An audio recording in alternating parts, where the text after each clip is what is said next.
Hi, everyone, and welcome to the Shoe Stories and Tech Podcast, life-changing conversations in the areas of technology, business, and belonging. My name is Eddie Bader, and our company is Aegis Innovators, and we are a zero-trust cybersecurity firm. I'm here today with my partners in crime, Brian Inua, President of Strategic Systems Group, Manish Bardia, President, Think AI Consulting, and Eric Lau, CEO of Partner Source Solutions. And our special guest today is Cathy Light, CEO of Lideranca Group. Cathy, thank you so much for joining us today. Thank you. I'm so happy to be here. Nice to see some familiar faces and also a new face. So thank you. Yeah, it's great to have you here. So we got the next 3 hours to do this. No, I'm just teasing. We just wanted to, we usually start off by Three having you. hours. Thank you, Eddie. It's like, whoa. uh, so we just like to start off a little funny, put smiles on our faces. And just as a quick intro, can you tell everybody a little bit about yourself and what you do and kind of the path that led you here? Yeah, so thanks again. It's great to be part of this podcast. I'd like to continue my journey to encourage women to become involved in technology, and I'm sure we're going to have a lot of questions about my journey into this Microsoft ecosystem. But again, I'm Cathy Light, born and raised in Silicon Valley. I now live in Atlanta. And I am a proud member of the IAMCP chapter here, as well as the D&I chair. I started my career in Silicon Valley. I did three um, stints, first starting out with working with Steve Jobs and two of his direct reports at Apple Computer. So springboard from that to Fuji Optical Systems, a division of film, and I launched a whole new division around minimally invasive technologies. And then my final corporate career was with a laser and ophthalmic manufacturer in Fremont, California, and I did a division turnaround for one of their divisions. And then left in 1998 and has been a serial entrepreneur ever since. That's I have two beautiful children. Just a couple of little personal things I had about with pediatric cancer as a child, and I was in and out of hospitals from the ages of 7 to 12. Thankfully, I've been cancer free, was told I wasn't going to be able to have children, and thankfully, I have two amazing a boy and a girl children, and they're off on their careers and life partners. And my son is married and a major in the military, and my daughter is in Manhattan with a top consulting firm. So truly blessed for my journey to get to where I am today. That's awesome. That's a great intro. You hit the ground running there. So, okay. So obviously there's a couple things I want to focus on and really excited to hear about you being cancer free and the fact that, there was a blessing in that. You didn't think you were able to have kids and you have two wonderful kids now. That's quite amazing. Um, but I will tell you that, Ulysses Aguilar Nali Yeah. from our community, right? Yes. He came on and he talked about meeting Bill Gates like 4 times. So now you're challenging him with this whole, Steve Jobs story. So we're going to dive into that one a little bit. Yeah, well, let me tell you, I met Steve more than 4 times, so I Oh, have a little upmanship there. Okay, I'm just gonna go there. I'm just saying. And Ulysses being an translates. Italian, I will tell you, I will not be short on words. Oh, excellent. Well, I'd love to kind of dive into that story and kind of what that experience was like. That sounds like a lot of fun. Oh, so where do I begin? What's really interesting about my Apple Computer story is um, I always get asked that, wow, you were there on the early stages. You must have hit the lotto. You must have. Well, let me tell you, frankly, I was a college student. I was young on the totem pole. I wasn't even in anybody's radar at in my early 20s. But what it did offer me was an opportunity to just really dive into to Silicon Valley, right? I mean, when you think about um, Silicon Valley in the 80s and 90s, I mean, the innovation that occurred during those 2 decades, and then springboarding on to where we are today. Um, but that acceleration, that adrenaline, it was based, and it really mirrors my energy because I don't do things lightly and I don't do things slowly. So I think that working at Apple and having that flow of, let's figure this out, let's do it quickly, and it was all just an amazing learning experience. I worked for 2 general managers that worked for Steve Jobs. I, at that time, worked on PR communications. I did executive support, admin work in my early 20s. Um, I did all the factory tours. I met the most amazing worldwide influential people, shareholders, etc. Francois Mitterrand, you name it, I met them and I toured them around the factory. It was truly, I think, one of my, when you have those nuggets, that was truly one of my career heightened nuggets. Is really learning about PR and Chiat Day and, hands-free automation, Litton Manufacturing that did all the robotics and automation. I mean, can you imagine that as a young, early 20s, learning about all that? And then here I am today now saying I'm a technologist, which I've never thought of myself as a technologist, but I've worked in technology. So I have a lot of gratitude to the people that I met along the way at Apple, and some of them are still my lifelong friends. So it was an amazing journey, and to be part of Chiat Days, that remarkable 1984 ad that everyone still remembers at the Super Bowl. I mean, I was involved in that at a very low, low, low, low level, but I still can claim that I was involved in it. That's really cool. And no, I didn't make millions off Apple at that time. I was too young and too inexperienced. No, that's really cool. So you talked about the factory tour, and I started thinking about Ethel M. Chocolate Factory. There's one in Vegas, and you take the factory tour, and you get like free chocolate at the end. What if anything was free at the end of the Apple factory tour? I'm curious. Do you guys Yeah. give away electronics? So, No. I think it actually depended upon who was the visitor, unfortunately, right? But I think that mostly came from Apple in Cupertino corporate. But they had swag bags and things like that. But I will say that those of us who worked at the Macintosh factory all received a Macintosh off the line. So unfortunately, I did not keep that Macintosh. So that's a really one of my painful points because I would like it to be sitting right up here in my office as one of those iconic moments of my career. So maybe I'll go online and buy one of these days if they still exist. I don't know. Or maybe call Steve Wozniak or Guy Kawasaki and say, hey, you might not remember me. I remember you. Yeah. Actually, Steve Wozniak, one of your parties, but if you don't remember me, do you have an extra Macintosh around? I can put on the shelf. That would be really cool. So anyway, so yeah, it was a remarkable journey, and so impactful to learn about automation. I mean, at the most remarkable time. I mean, just think about that. I was involved in watching a hands-free computer being built through robotics. I mean, it was probably one of the most amazing things besides having my children in my life That's from pretty a awesome. career standpoint. Sure. Would you consider that like the highlight of your Apple experience? Um,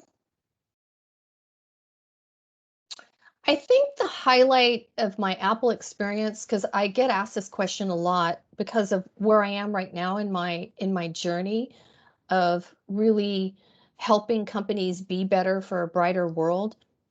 Look at all my learnings at Apple. I really boils down to observation. So the optics of looking at leadership skill sets.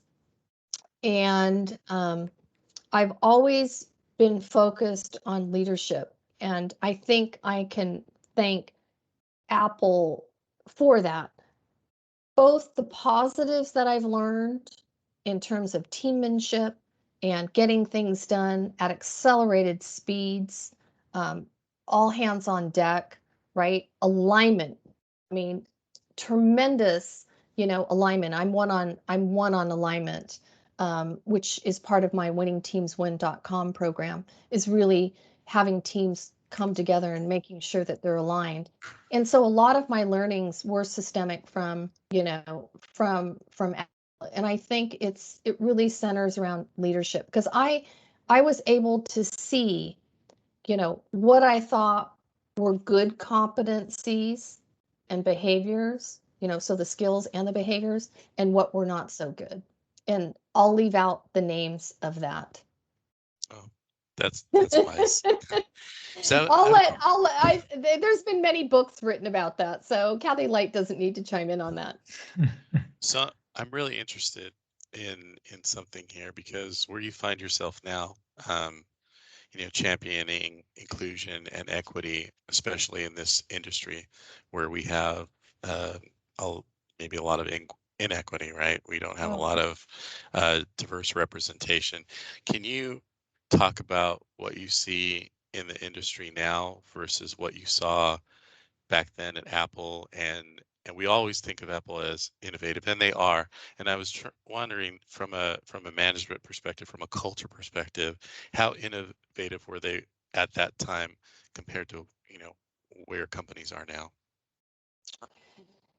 yeah. So, it's hard for me to reflect back at that time to where we are today in all transparency because one, I have a lot more knowledge, right? And I've experienced a lot more. But Apple was just a phenomenal springboard to where we are. So if I can, I'd like to focus on where I think we are today versus what I call, prior to, the 2000s, I call that 20th century, where now we're in the 21st century. So I think we've learned a lot about leadership do's and don'ts, so to speak. And so springboarding to where we are today, I think that, it's not just about our intellect anymore, where I think that was really important in the 20th century. It's like where you went to school, um, what intellect do you bring to the organization? And now I feel that it's much more expansive. It's not only about and another program around this. It's called leadershipbalance.com. But our leadership balance model about winning teams win is it's beyond the mindset, it's beyond the intellect. It's about mind, will, and heart. So when we fast forward, we do have an expectation that you have the intellect to do the job and that we hope that you have the will, the passion to do the job. And some of us have to take jobs that we don't really have that heightened passion for, but we've gone to school, for, let's just take finance. There's different areas of finance. Let's take accountancy. So, you go to school, you become a certified accountant, blah, blah, blah, but you really don't like it, but that's your skill set, right? Well, we want to connect people who have not only the intellect, but that they really have the will, the passion of what they're doing. And then you combine that with, as a leader, having heart. And we see that more and more now with the newer generations that they want to work with companies, who are ESG compliant. So the ESG is really important. Are they environmentally, socially, and do they have governance connectivity? They want to work for leaders who, really feel compassionate about the environment, right? As well as how they talk and relate to people. Because my legacy is going to be helping companies be better for a brighter world. And I want to see personally more and more leaders, and I will help leaders, change their mindset to be more empathetic and be more connected and be more inclusive and open, with their workforce.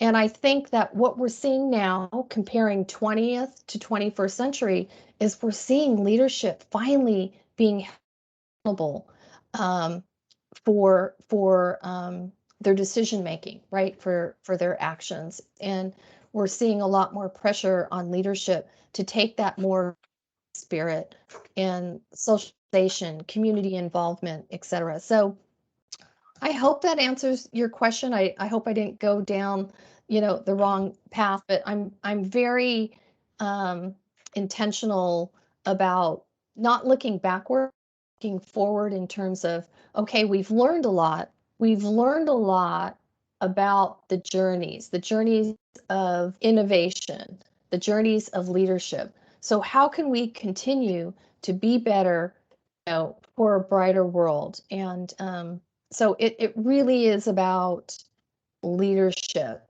in my mind, because those are still the decision makers in an organization. No, I appreciate that. It's a very thoughtful response. I do have something else I wanted to talk to you about is when we talk about uh, inclusion and equity. Uh, there are a lot of leaders, there are a lot of companies who want to do something. They want to do the right thing, and but they find themselves kind of stuck, not Hmm. knowing where to start. And I was wondering, you know, and I know that the Lideranca group has programs to do this, but just what is your like one tip? Like, what is the one thing that's maybe low hanging fruit that can start them on their journey? If they're looking to engage in this, if they're looking to make a difference, if they're looking to change the culture of their organization, what's one piece of advice you give those leaders? Well, I love that question, and it wasn't preempted because I didn't know you were going to ask me that question. But the one thing I would like to say, um, to leaders at all levels within an organization, and I'm a firm believer that it doesn't matter what the hierarchy is. If you have a responsibility to manage people, then I consider you a leader. Whether you're a supervisor or a manager, you're still in a leadership position. And what right now, because thank you, Eddie. We do a lot of D&I consulting for mid-market and enterprise companies. And so when I'm working with leadership teams, I think the one word that I say to is get unstuck. Let's get unstuck. Okay, Cathy Light, what does unstuck mean? It means having those difficult conversations, having a town hall, or even start, in a smaller micro area, have huddles with teams and just begin to have those conversations. Because what we have seen, because of COVID and social injustice, and we can go on and on and on to the list that really impacted us, with lots of social activism in 2020, is that we're seeing leadership really pulling and not doing anything. Because you're right, Eddie, they don't know what to do, and they feel that if they do something, it may be wrong. So what's the safest alternative? Doing nothing. So what we're trying to do as an organization is encourage leaders to get unstuck and just have those conversations. And when you open up those conversations in a really empathetic heart way, it's amazing what what conversations arise from that step moving forward. We had a client, and obviously I would never say who our clients are, but we had a client, a US based client that had put out a narrative around supporting, Black Lives Matter. And then the parent company abroad asked them to take it down because they do not relate to what we're experiencing here in the United States. And it really caused a problem with their US based employees. So those are the types of things that are called learning opportunities for executives in leadership teams to really take a look at the sentiment of the workforce. Because the number one capital asset in any organization is people.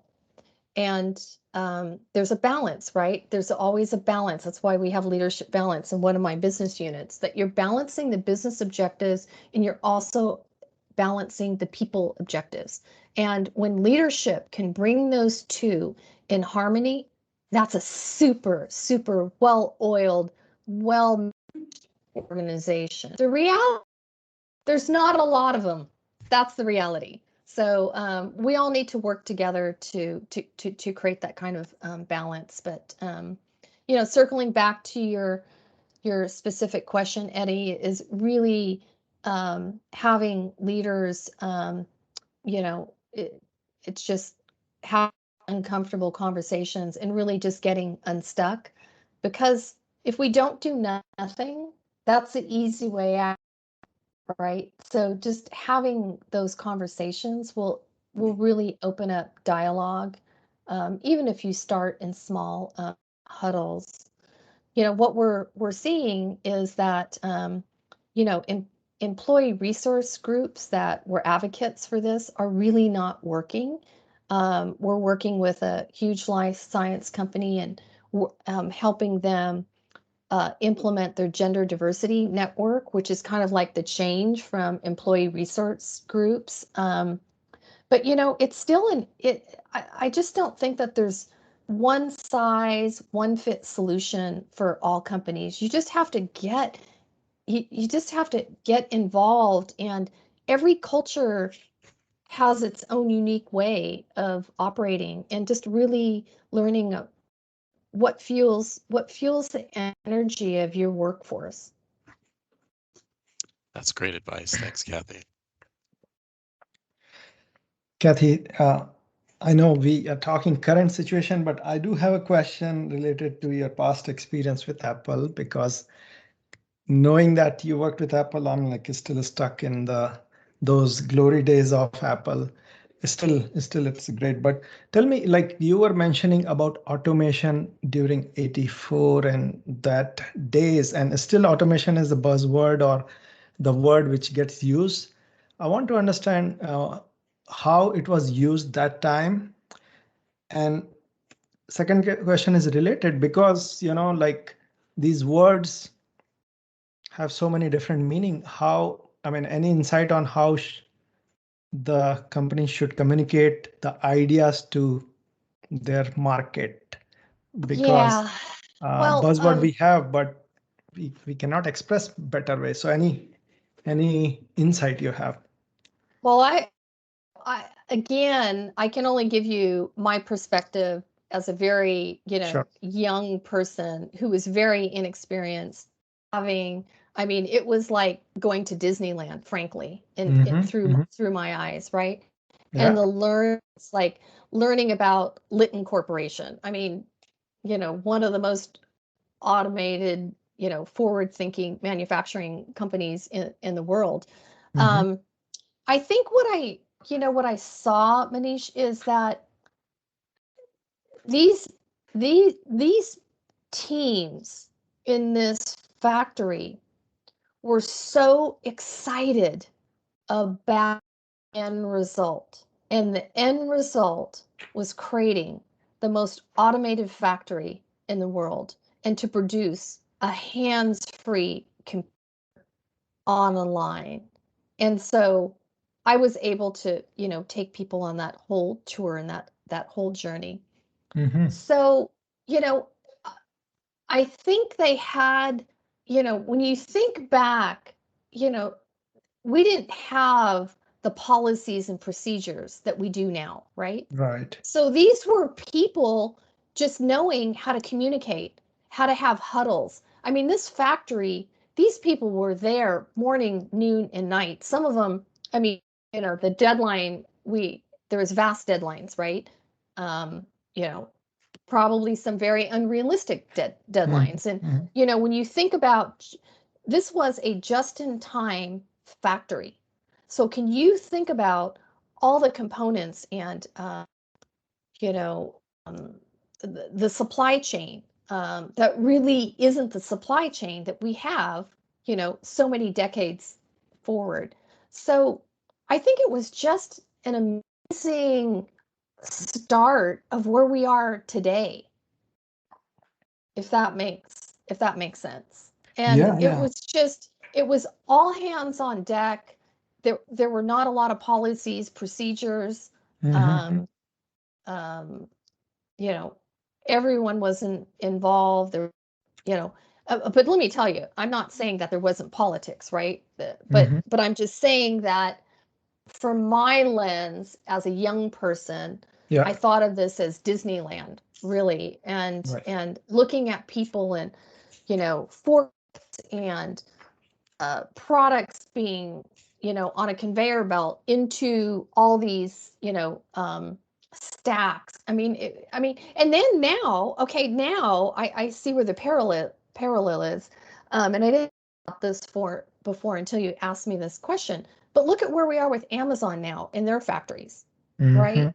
Yeah. So this whole evolution of where that started, and look at the learning, technology is a journey, right? Yeah. My technology background has been a journey. So, I mean, hopefully that gives you some optics in terms of, you know, all hands on deck, not a lot Yeah. of policies and procedures, not where we are today, teammanship, but a lot of changes. There was a very heightened expectation on the people that I observed that they really did have to perform. Yeah. You, Yeah. I think and if you based on didn't, you were gone. got it. Got it.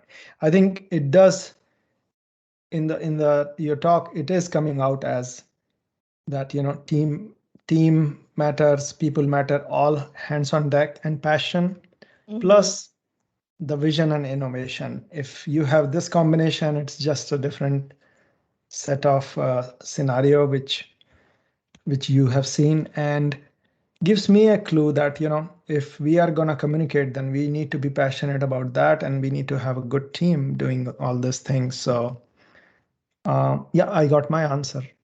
I have Oh, one more great. question to you Yes. regarding the leadership. So what do you think are the key characteristics leaders should have, and then in communication, what they should tell, so people know that they're doing right thing? Yeah. So, um, that's a very comprehensive, a question, because I think leadership, when you put on your leadership hat, there's things that we know we do well, and there's things that we don't do well, right? And so you want to augment where your passion is and your skill set with people who can bring that. Um, I don't like to use the word weakness. That's not my vocabulary, but the skill sets that you don't have. So you want to augment, a full team in terms of leadership competencies. Because the reality is we're not all things, to all people, right? Mhm. So we have our strengths to focus on strengths, and then you augment on your weaknesses or opportunities, even though I don't like to use that word. Um, so in terms of leadership, you know, I look at my mindset is strategy, people, execution, and results. So it's very important that you know as a leader what your strategic direction is, right? And how are you going to navigate through that? And once you have your strategic direction, right, then what are the talented groups of people that you need to help you achieve your strategic directions? Mhm. The functionality, and frankly, the engine Yeah. of the business. It truly is the engine of your business, is that people, that functionality part.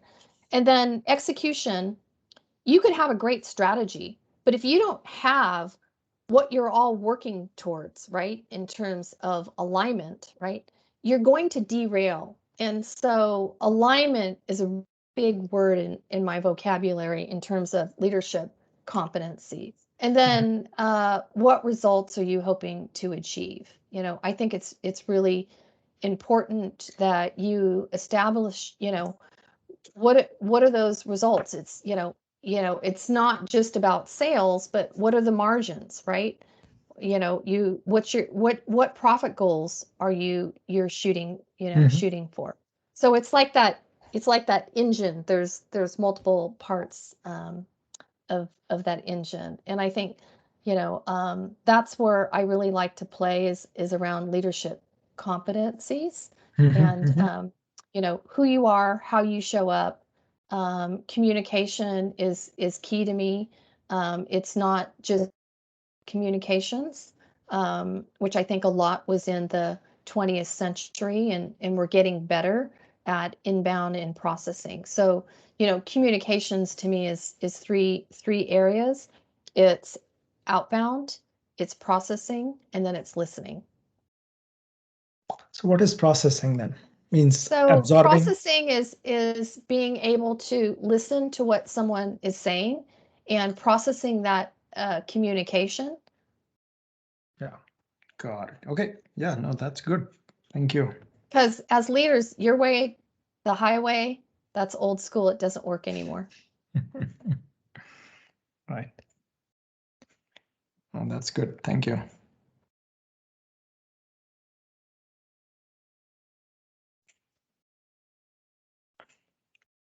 Brian, Eric.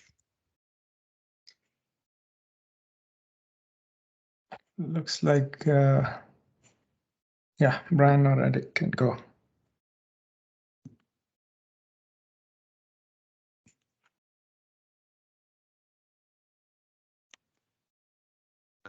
I was waiting for Eric. Eric's on mute. Go ahead, Brian. Okay, very good. All right, very good. Let's do this. I may have mentioned in a previous conversation that one of our recordings ran 2.5 hours.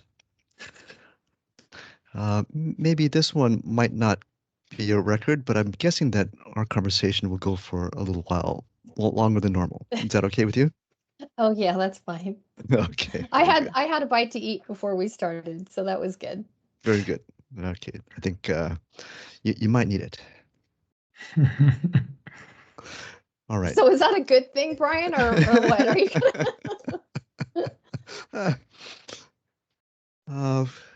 Okay, I apologize. I have questions written all over the page, and I'm going to ramble a little bit. One question that sort of intrigues me is, why did you leave Silicon Valley for Atlanta?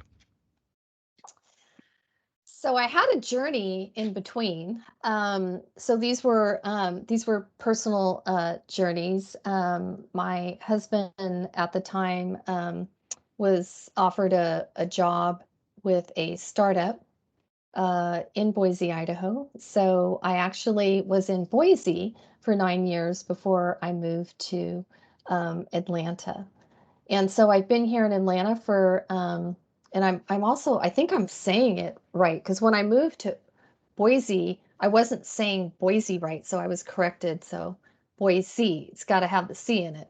And then I would say Atlanta, and they'd say, no, Atlanta. Okay, so hopefully I got those two cities correct. But my son is was in the military here in Augusta, Georgia, and I had an opportunity to come here to Atlanta to open up an office here. I mean, we are a virtual company because we're very client facing before COVID hit, but Atlanta was calling me, and I was able to spend more time with my son.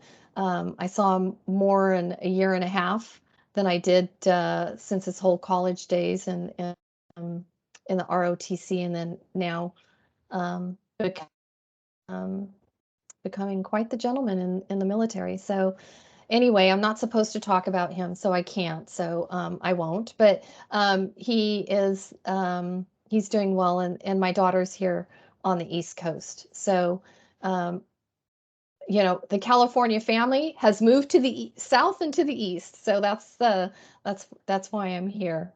And since this journey, because you might ask me this question next about my IAMCP. So I'll just continue my conversation about it and being here. So when I graduated from the Women in Cloud Accelerator program in January of 20 at Microsoft in Seattle, and I was already living here in Atlanta, I was introduced to some of the Microsoft technology people here in Atlanta. And I was looking for an interim development company. And I was introduced to Julie, who's one of the top AI people here in Atlanta and for Microsoft here. And she introduced me to an interim development team. I'm now working with Crayon US, so that's another exciting topic. But you know, I look at my technology career as really a stepping stone, and one step leads to another step. And being here in Atlanta the last couple of years, and my involvement really starting with Microsoft in 2020. Uh,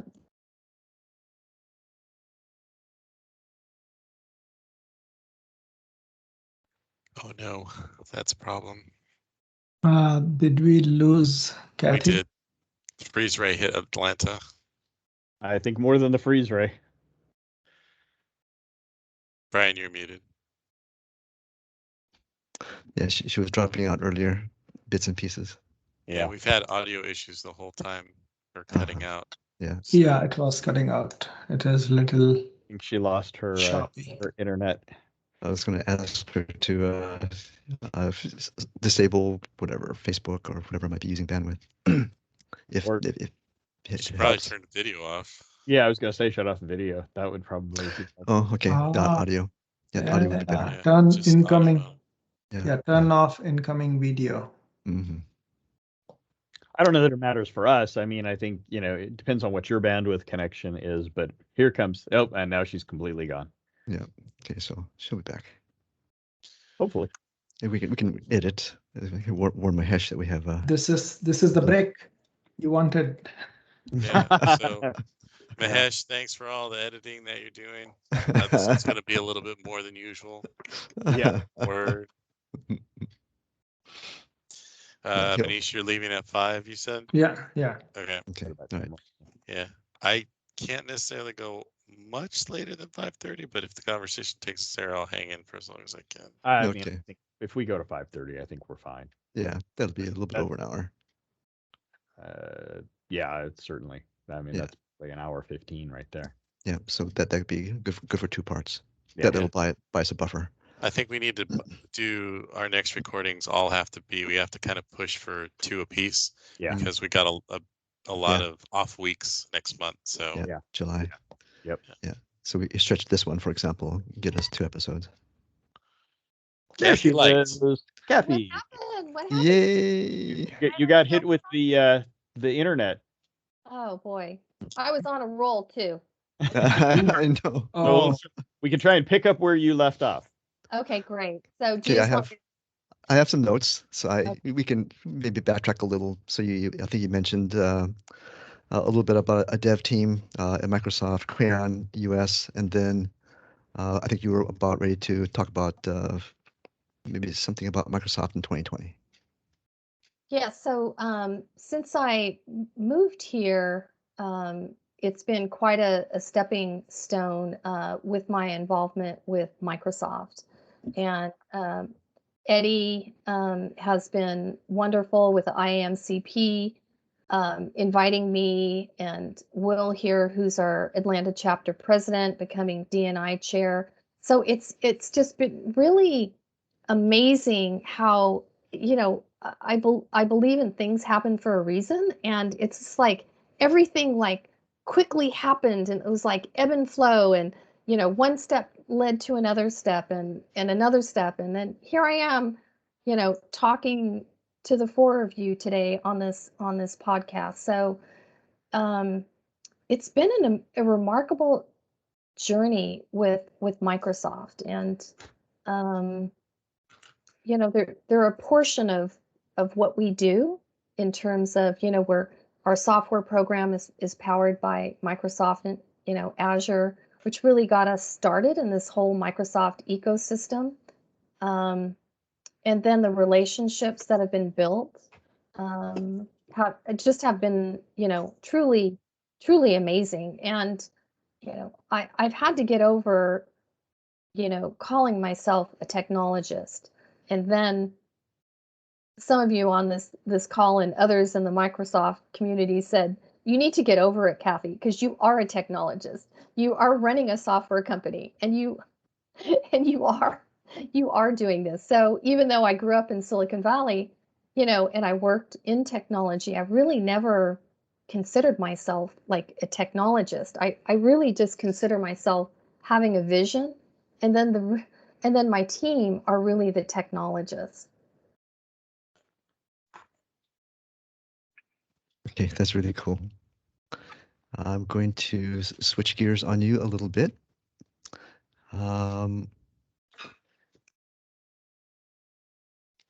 You described yourself as a serial entrepreneur. And my questions, I've asked these set of questions in some previous podcasts, and I'll impose upon you to see what your answers are for these questions. The story kind of begins. I mentioned in an earlier conversation that we have someone that's kind of helping us with podcast images and a little bit of the graphics that relate to the YouTube channel. She's a whopping 16 years old, so she's very young, but very keenly interested in entrepreneurship. So some questions we kind of asked ourselves, each other, one day. And these are questions that I had asked previously in conversations. Whether or not it was important to go to school. So she's at an age where she now has to consider whether to go to college or to go to work. How would you evaluate that decision? Wow. I wasn't expecting that question. That's a really good question, Brian. And I have some thoughts around that. It was really important for women, those, were prior to that 16-year-old. So let's just, I'm not going to say what decade I'm in, but, they can figure it out. But it was really important that I was educated to even be considered for very entry level positions. Fast forwarding to where we are today, I'm one of many women, and there's beyond women, there's men, there's allies, right? That who've created this new career ecosystem, this new opportunity that, we live in a fast-paced world now. So you can get online education where that wasn't available to us previously. So we have so many new opportunities for the millennials and the other generations that weren't offered to or available to us before. And so the days where you had to go to school to be, a coder, etc., you can learn coding on your own. I mean, gaming, if you look at gaming now, so, I personally feel that education is one of our biggest equity gaps in the world. And I'd like to see education for everybody because it affords different opportunities and it affords different lifestyles. But education's not for everybody. Education comes in different modalities. We need people to work on our roads, electricians. It's, I consider that, you know, a technology job. You're learning a trade, and you're learning to work with, equipment that's technical, et cetera. So I think there's different ways of looking at it. And, what is your investment in time and what is your career, right? Some careers require education. Like, for example, if you want to go to medical school, well, of course you have to go to college. But there's other things that you don't have to go to college for, and you can do online certifications. And then hopefully someone will mentor you along the way and open up those opportunities so you can craft the career of your lifetime. I think that's what we're seeing now, is that we're seeing that these new generations coming into our workforce, as the baby boomers are exiting the workforce, are just, they're coming in with new ideas, fresh ideas, different ways of doing things, thinking, in a bigger pond, so to speak, more of a global platform. So I'm hoping that I answered your question, that I think it's a very personal question, depending upon what career that you choose. But there are so many educational opportunities afforded to people now that weren't before.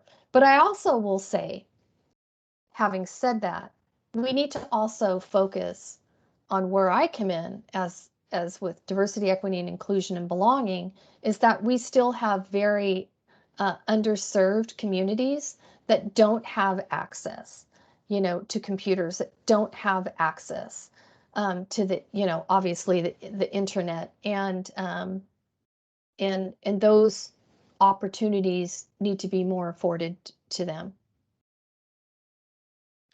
Okay, very good.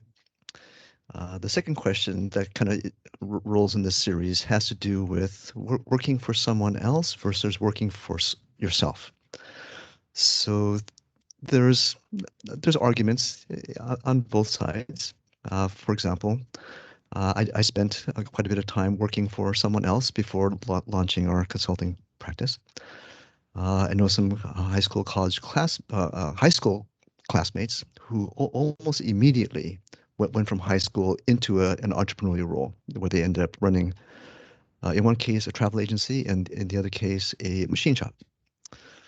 So how would you evaluate that decision, going to work for someone else or jumping straight into entrepreneurship? Boy, another good question, Brian. And it's interesting that my board chair, Gus Salem, and I were recently just talking about this, that there's a difference between having, an entrepreneur mindset and then being an entrepreneur. So let me tell you what I think that means, is that some of us have, that entrepreneurial spirit of freedom, vision, seeing the, what I call the opportunity, right?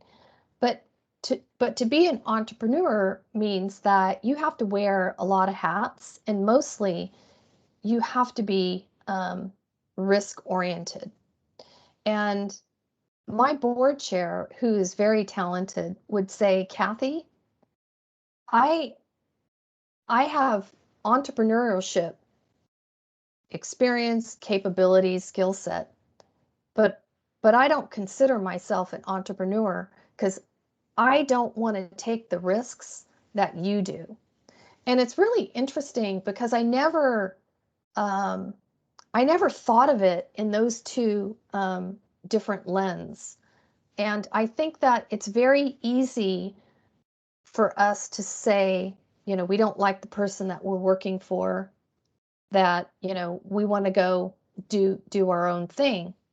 But going out and doing your own thing requires a lot of intentionality, right? I mean, it's not just about strategy; it's about funding and financing, and um,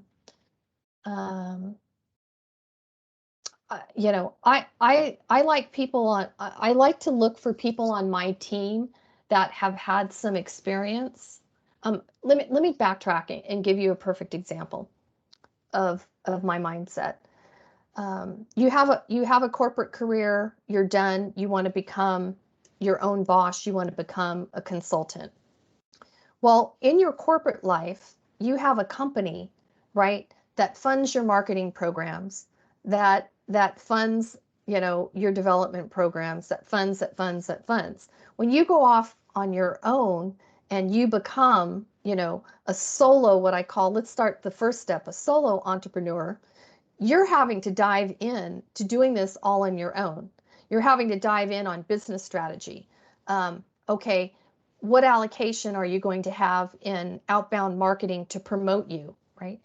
And then, you know, how are you going to divide your time up in doing the work and then running your business? So those are the things that people think that it's really exciting. I'm going to be an entrepreneur. I'm going to run my own company. It's going to be great, great, great. And then you get into it and you haven't really thought through all of the challenges that you're faced with. So I encourage those. I mean, I love the spirit of entrepreneurship and I love working with entrepreneurs. But I think that there's just a lot of books out there before you take that giant leap that maybe can help you through your journey to look at, what's really required for success. That's also a terrific answer. Okay, this one might be a little easier. What characteristics would you point to of a good entrepreneur, or maybe a successful entrepreneur? So when I think back, as a serial entrepreneur, I had multiple divisions, all synergistic, and then I put them all under an S corp. So I have one entity now with multiple business units, but they're all with cross-selling opportunities. I think if I had to look back at when I started, Brian, um, I was so focused on getting the work and generating revenue that I wasn't really focused on the pipeline. And I think when you're doing the work, you should think about how are you going to continue to build your pipeline so you can go from one client to another without having, income downtime. And so that was in my early days, and it still is, like, what percentage of allocation are you going to build into your finances to have someone help you build your pipeline. And I think that that's an area I think that we, as entrepreneurs coming out of the chute, we're thinking about going and getting clients, and it's always easy to get those early adopters.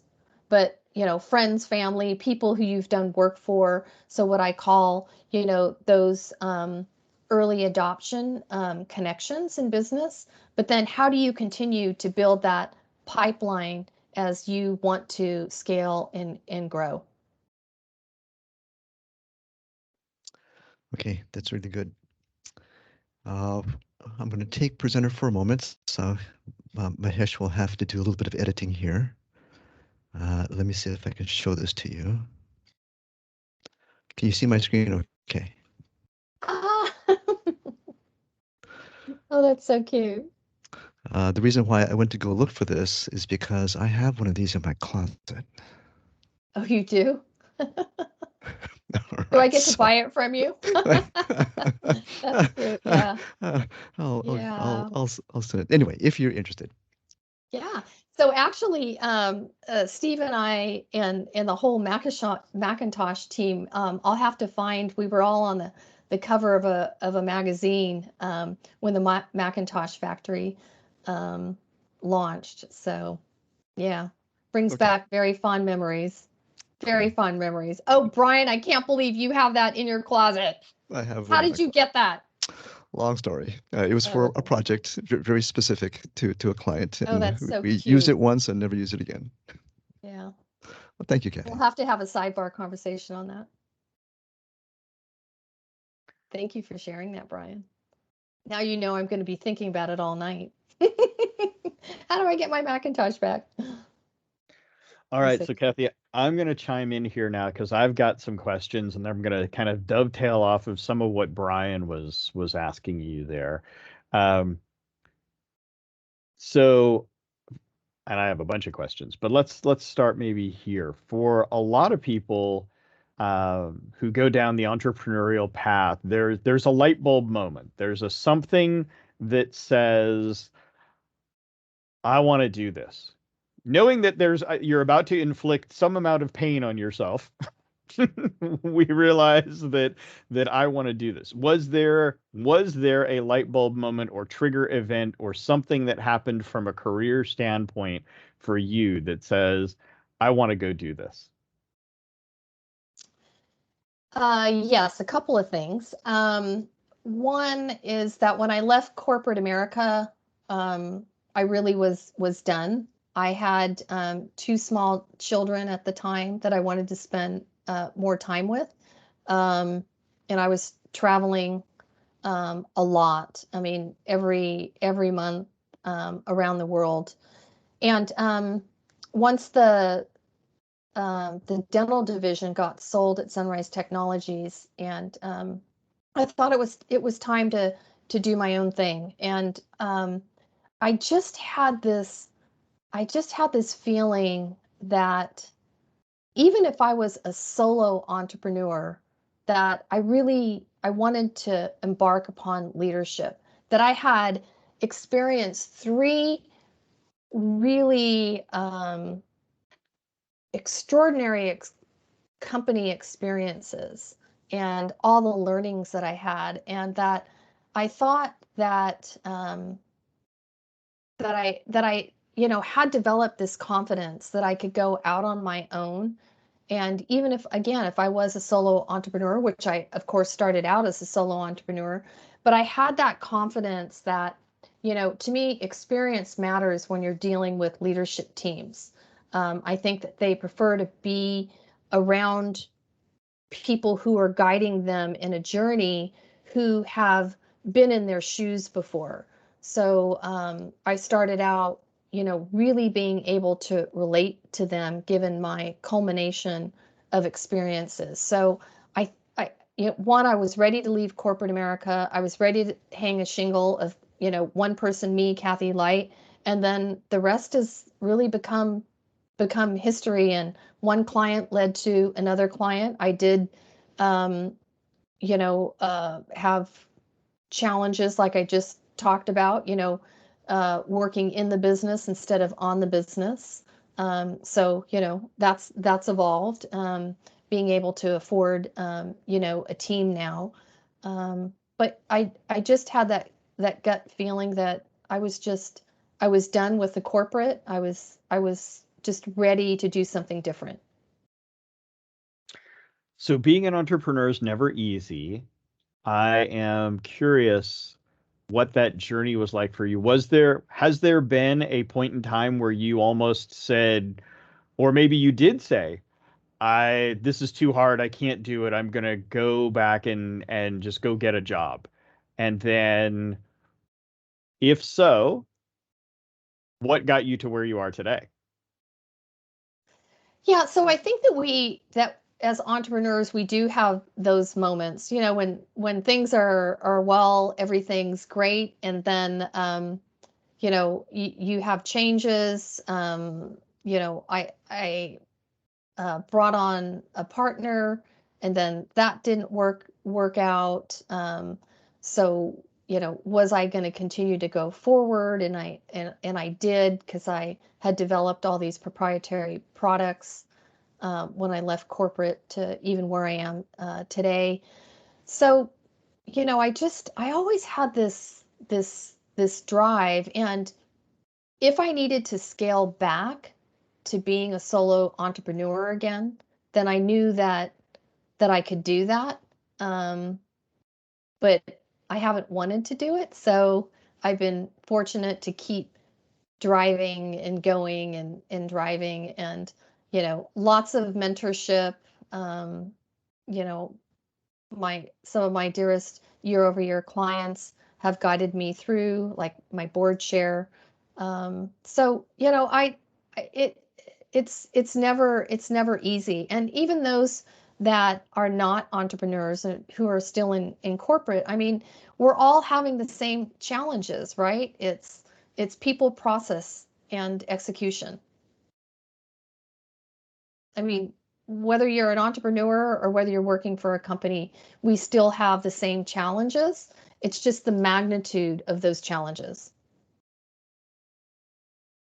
So now I want to go back to much earlier in the conversation, but something that you said in there that rang for me, I guess I'll say. But you talked about dealing with cancer at a very young age.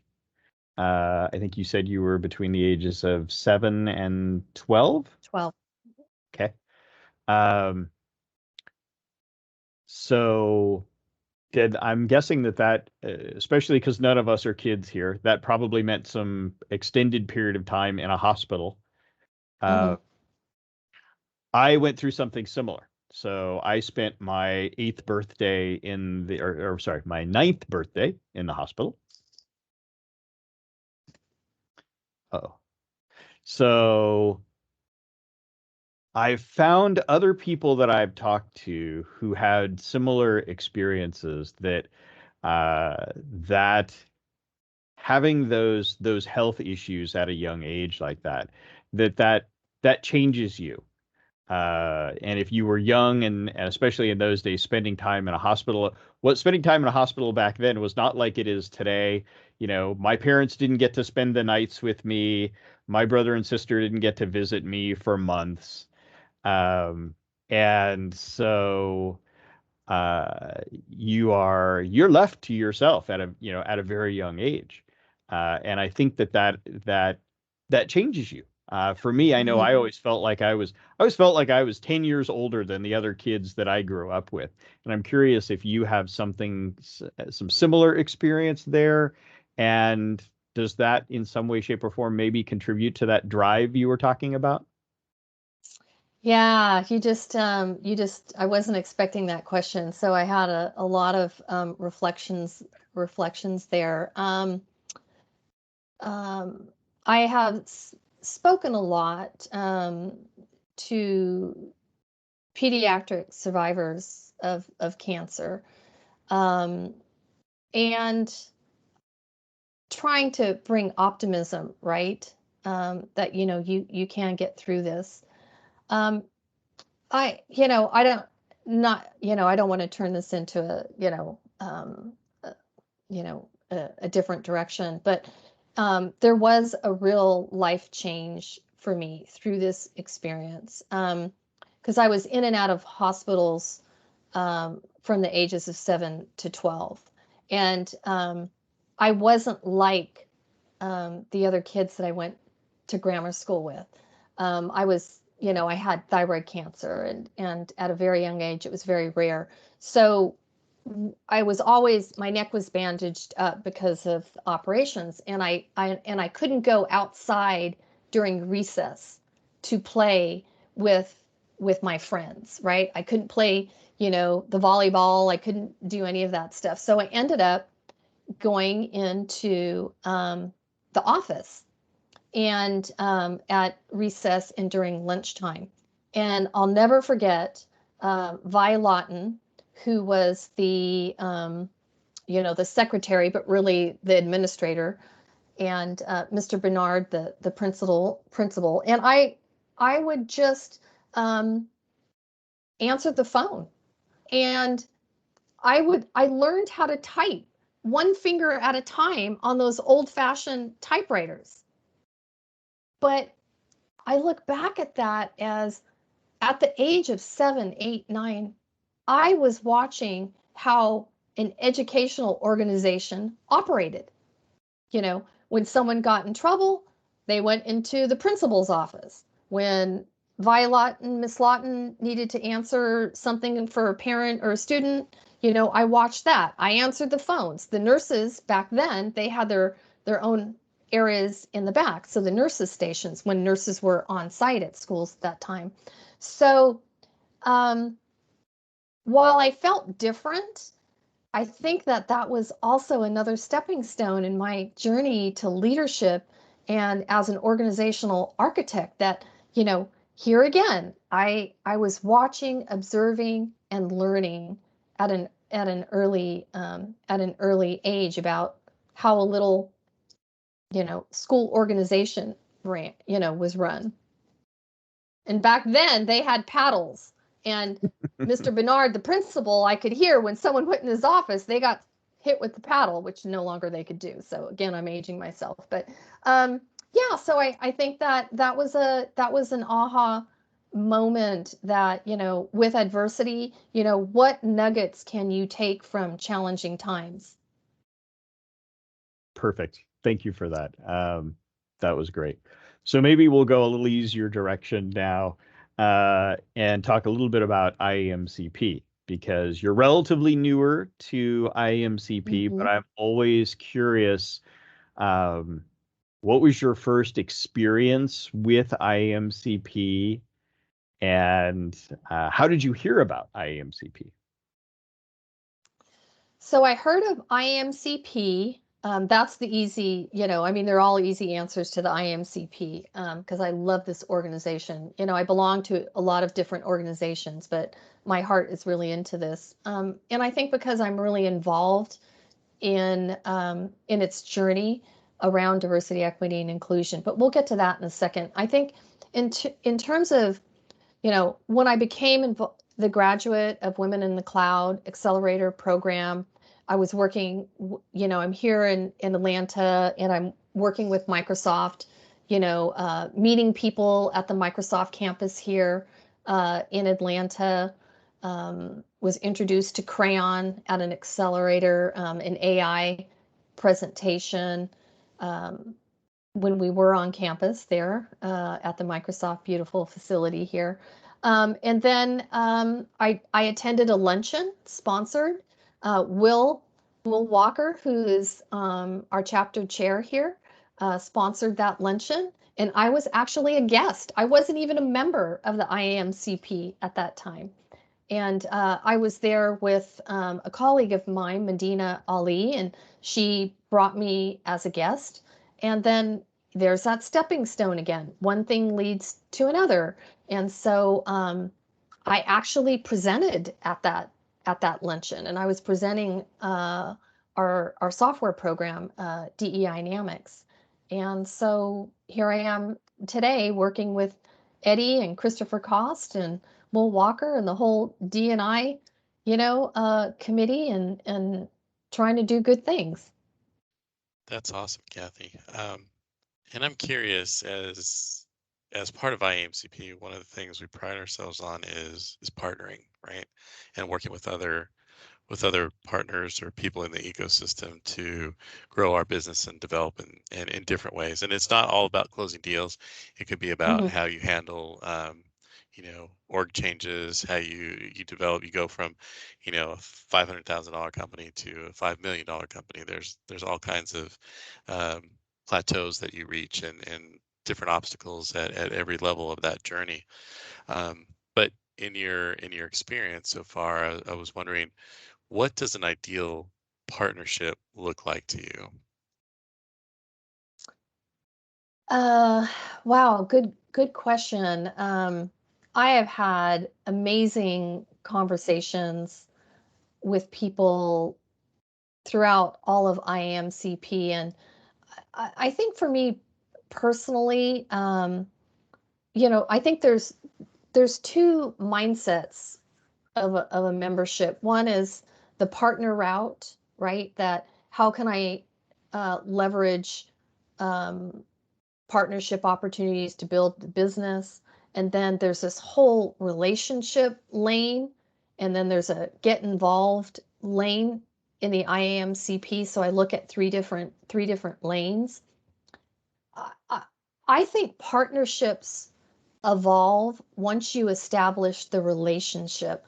So I think leading with developing a relationship with somebody first, and then seeing where the synergies align, because not all relationships lead to a partnership opportunity. But if you have a relationship, which I've started, many wonderful relationships, a conversation leads to another conversation that leads to another conversation. And the openness of the IAMCP to help you get to where you're going has been amazing, because I am a newbie to the IAMCP. And in the year and a half, I am more proud of the relationships that have spawned versus the partnerships, because I know that if you those will come down the pipeline. But I personally, as Cathy Light, don't lead with that. I want to get to know somebody, and I always ask, you know how can I help somebody? I'm a give to get kind of, I want to give to somebody before I ask something in return. And I think that that's been, I don't want to say a superpower, but it's been my style, and it's worked organically. It's who I am. It's how I show up. I'm an Italian. I like to feed people. I like to help people. And I think that that truism and that sincerity comes out, that I want to establish a relationship first, and how can I help you? And then, typically I get asked, how can we help you? And I said, well, do you know anybody who would be interested in, helping us represent Dynamics? That's our big software tool right now. And so one conversation leads to another. But I hope that, Eddie, I've answered your question, that I really would like to see a give to get. And I know that members are looking to form, their year-over-year memberships because of the intentionality of the vast network of the Microsoft ecosystem and IMCP partnerships. But I think if you lead with developing a relationship first, it'll get you a lot farther to your end game. Yeah, I couldn't agree with you more. I think we try to foster a give first, culture, right? Yeah. And we always talk about know, like, and trust, and it takes time to nurture that. As a Hmm. farmer, you don't just run outside, go throw some seeds in the ground, although you can do that, but you usually, make sure the ground's prepared, and then you plant the seeds, you water it, and sometime later down the road, you get to reap what you've sown, right? And Hmm. in as much as that, we do that with these relationships, right? And you nurture it. It's a very Hmm. nurturing process. So I appreciate that, because I think that's a great message for any member, not just new members, but any member at any stage of their journey. So Yeah. those are great messages. Yeah, because if you're looking to just build your business, then you're losing out, I think, on much more of what the membership offers to you. Yeah, and I appreciate you putting in a perspective of time as well. So a year and a half, you're still focused on, building relationships and getting to know people, and I think that's a piece that uh, we tend to overlook, right? There's an effort involved to doing Mm. this, to putting yourself out Yeah. there, to getting to know, and we talk about it in many different ways, but we talk about it meeting between the meetings. If you just show up to chapter meetings, that doesn't get it done. You have to take some time to get to know people at a deeper level, right? And hopefully, we're hoping that this platform, this podcast, offers an opportunity to get to know you at a deeper level, right? So our guests here, so they can Great. expedite that know, like, and trust journey with you. So I appreciate you being on and sharing your story, and it's just been a pleasure to Absolutely. have you with us. One of the things I wanted to ask, I think this is going to garner a lot of attention. And if our listeners are interested in learning more about you or what you're doing, how do they get in contact with you? So they can reach me at Cathy, Cathyl, at Lideranca Group, Lideranca group.com. They can reach us on the URL diversityequityinclusion.com, and also our company name, lideranca.com. Our company number, our toll-free number is 866-864-8200. And you can also find me on the team's profile. And just want to say that it's not about Cathy Light. It takes a team for us to get to where we are today. I'm just, my life has changed since my involvement with Women in Cloud and the Microsoft journey, our cool SaaS data analytics, DEI Dynamics tool. I mean, we called it Dynamics, but we have a registered mark for that, but we didn't want to confuse that with, Microsoft Dynamics. So now we call it DEI Dynamics. But it's just been an amazing journey. And my intentionality is really focused on helping the IAMCP attract and retain more women into our amazing network. And there's a lot more Cathy Lights out there that we want to capture into our amazing ecosystem. Indeed. I couldn't have said it better, and I appreciate that. Our special guest today has been Cathy Light, CEO of the Lideranca Group. Cathy, thank you again. Thank you for spending time with us and sharing your stories and, you know, sharing that ray of sunshine that you are with us. I appreciate you very much, and I'm grateful to you in many ways. Your mission Grateful to you, Eddie, and everybody. Thank you. yeah, the Lideranca mission of bringing equity and inclusion is something that's dear to my heart. I know it's dear to all of us. So we're here with you and looking to forward that through this Yeah. industry and ecosystem.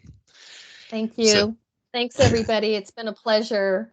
Eddie, you're amazing and such a gift to our organization, and Eric and Brian, and I know the whole group. So, and Manish, and there's so many of you who are really allies and champions for us. And my you know our hearts go out to your help and helping us. And so we're better off for all of you in your allyship. And I look forward to many more opportunities and to help grow the IAMCP. that's very kind of you. I would just say that we have a wonderful community and a great team, and there's a lot of Yeah. people working together. So thank you for that. So everyone, that'll do it for this episode of True Stories in Tech. I'm Eddie Bader, along with my friends Manish Bardia, President of Think AI Consulting, Brian Enuma, President of Strategic Systems Group, and Eric Klaus, CEO of Partner Source Solutions. Thank you for listening, and please join us next week for more True Stories in Tech. Thanks, everybody. Ciao.